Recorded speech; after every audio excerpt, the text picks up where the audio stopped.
So what is it about your life that feels impossible right now? Hey there, All Souls Community Church. Today is December the 1st, and we are in the first week of the season called Advent, hence the Christmas tree already decorated behind me. If yours isn't decorated, don't feel guilty. We're just better. Just kidding. This is the first week in Advent, and as we talked about on Sunday, that means that it's the candle of hope. And hope means simply this, that there's something coming in the future that's better than what's in the present, that there's something worth waiting for. That's what the Hebrew word hope literally means. It says wait. We will wait on the Lord. We will hope for the Lord. And so the question that Pastor Tommy challenged us with on Sunday was, what is impossible in your life right now? What feels like it's just too much? Like God isn't answering, like it's not worth continuing to hope for? What's impossible? And if you remember, we unpacked the story of the angel Gabriel coming to Mary and basically making declarations that seem ridiculous, right? Like, you're a virgin, but you're going to have a baby. And your baby's not going to simply be human, it's going to be divine. That God himself is going to come into your womb, and that somehow this baby that comes through you is going to save the entire world. It seems absolutely impossible. And I'm so glad that it does.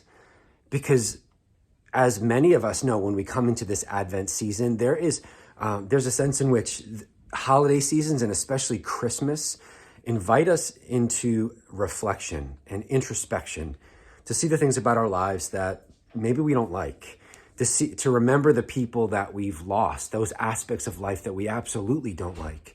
And that's why Christmas is oftentimes blue for many of us, right? But here's the hope of the gospel. From the very beginning, the very start of the Gospel of Luke is this declaration that God is going to do ridiculously unimaginable things in his people and through his people to save and change, to remake a very broken world.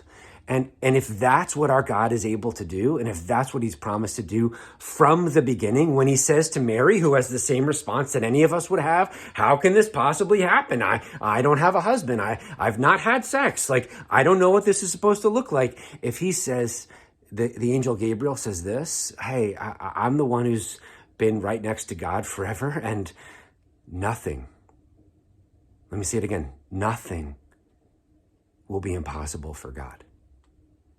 If there is a God who's made everything out of nothing, and then we're wondering, well, how on earth are you going to do things that are well beyond our ability to even imagine? God's answer is simply this, because that's who I've always been. Nothing will be impossible. What's yours? What's your impossible? Where are you looking in your life and saying, this is not going to happen? It's impossible. Perhaps there's an angel, which literally means messenger from God, speaking to you right now with this message. Nothing will be impossible with God. This Advent season, this season of expectation that there's more to come.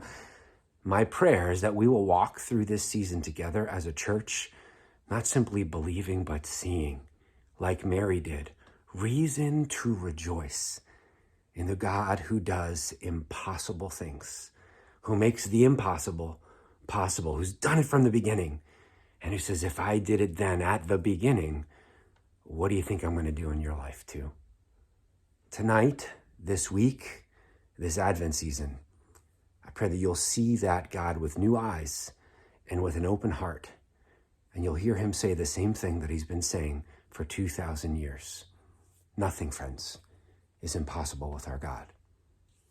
Happy first week of Advent, the week of hope. God be with you.